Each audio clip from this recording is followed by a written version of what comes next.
Hi, welcome to Dyspraxia Dialogues. And today we have Elizabeth from Leeds with us. I'm just going to ask Elizabeth a few questions about her experience of dyspraxia. Elizabeth, could you tell me a little bit about when did you find out that you had dyspraxia? Okay, sure, definitely. I found out I had dyspraxia when I was in my late teens. So I think I started noticing something was different when I was younger because I struggled with things like coordination, organizations, and doing every task that other people seem to do easily. But I didn't really know what it was at the time, so I just thought maybe I was slow or not trying hard enough. Then later on, as I got older, I started speaking to professionals about it because it was still affecting me. Yeah, that was when I went through an assessment and was told it was dyspraxia, and yeah, so it wasn't something I knew from childhood. So it was more something I found out later after years of struggling without a name for it. Yeah, and then you finally got your assessment. How old did you say you were when you got your diagnosis? Yeah, I got my diagnosis when I was 19 because that was actually in my late teens. Yeah. Yeah, yeah. Yeah. So you struggled through childhood and you didn't know what it was, and then eventually you got some support from professionals about it. But that sounds like it was a really hard kind of thing to struggle with on your own without any support at school when you were younger, or did you get Yeah. any support later with it? Did you get any kind of help if you were working or studying after your diagnosis? Yeah, it was really hard to be honest, cause when you are younger, you don't really have the language for it. You just know that you're struggling. So I would try my best, but I still found things difficult, like keeping up in class, handwriting, organizations, even things like PE and coordination. So yeah, at school, I didn't really get support for it because nobody knew it was dyspraxia at the time. Yeah, so it sometimes felt like I was just falling behind or not doing enough, even though I was trying. So I think that part was really frustrating. So I think the hardest thing was not understanding myself. So I just thought something was wrong with me, but not that there were a reason for it. So it did feel quite lonely in a way. Lonely, yeah, hard to. Did you know anyone else who had it, or do you know anyone now who has dyspraxia? Is it in your friends or anyone you know? Well, I didn't know when I was younger. I didn't know anyone else with it. So yeah, I felt like I was the only one dealing with those kinds of struggles. So even though I probably wasn't, so now that I've met a few people, I'm heard more about it, Okay. especially online or through conversations. But it's still not something that comes on quite a lot. In my day to day life with friends. So most of the time, I kind of dealt with it on my own, without really having someone close who understood it in the same way. Yeah, really kind of difficult, lonely experience.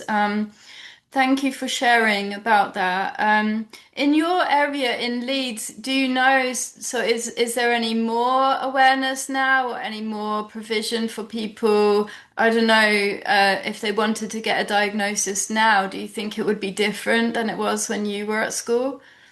Um, do you think Yeah, it would be more possible to get a diagnosis now or not really?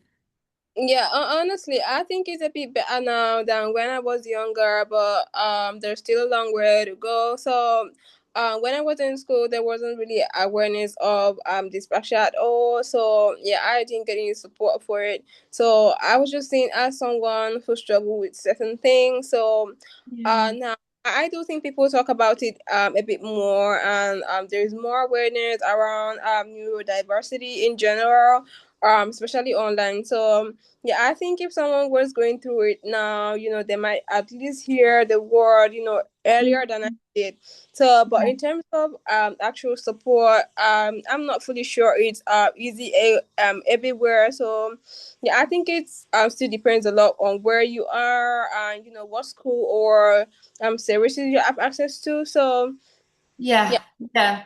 It probably does really depend on location a lot, and maybe awareness is growing, but and like you say, now people maybe more often have at least heard the word dyspraxia, even if they don't fully understand what that means. But we have got a long way to go, and that's why dyspraxia dialogues we're trying to build that awareness. And we have got some Zoom support groups. If you're interested in joining at all, we'd love to see you there to get some group support. It's free, and we do it kind of once a month at the moment. So just email us if you want to join in. And that's for anyone watching this video. If you want to get some support with your dyspraxia, please get in touch with us.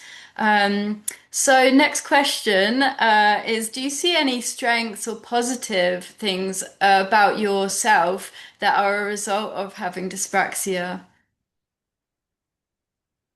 yeah, I just have to think about that a little bit. So, yeah, I think one of the positive is that I've become really patient with myself and other people because yeah, I've had to struggle with things that don't come easy. So I've learned not to judge people quickly, and I just try to understand that everyone is dealing with something in their own way. Yeah, so I also think it's made me more determined. Like, even when something is hard for me, I still try to find a way around it, or to probably do it differently. Yeah, so I've had to learn my own way of doing things instead of comparing myself to others. And yeah, I'm more aware now because I kind of notice details, and I think about how I do things, but it's not always easy. But I think it's made me more thoughtful about yeah, how I move through life. So Mm. yeah, sometimes it comes with challenges, but it also shaped me like in ways that I think are part of who I am now.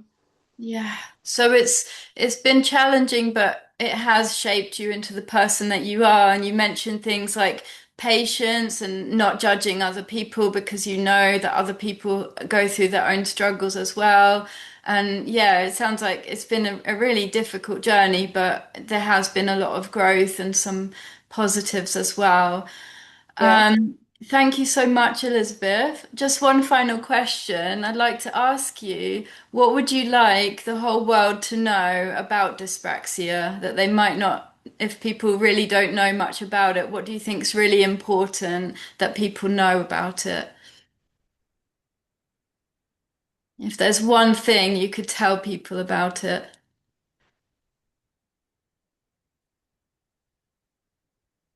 Yeah, so I feel like the main thing I'd want people to know is that dyspraxia is not about being should I say clumsy. I think it affects a lot more than people think. Yeah. Because personally affects how I plan things, or how I organize myself, how I process information, and even my confidence. So I feel like people like us can look completely fine on the outside. So people don't always see the effort it takes just to do everyday things. So I think things that look small to other people can take a lot of thinking and energy. So yeah, I also want people to understand that it doesn't mean someone is lazy or not intelligent. It's just that our brains work differently, and sometimes there might be more time. People like us, I think we need more time or a different way of doing things. So yeah, I just guess I just want more understanding, really, a bit more patience and less judgment, because most of the time people like us are trying really hard, yeah, even if it doesn't always show. Yeah, that's so important. Thank you for sharing that. And I feel that as well, that it's the things that people can't see. I mean, you could see someone maybe falling over or bumping into something. You could see that kind of clumsiness, but you can't see all the difficulties with planning and all the ways in which we maybe get more tired because of it. And there's just that hidden, that invisible part, which is what we're trying to raise awareness of. So that's a really helpful answer, and I'm sure that a lot of people would benefit from hearing your experiences. So thank you so much for joining us today, Elizabeth, and really good to meet you. All right, it was good to meet you too. Take care. All right, you too. Bye bye. Bye.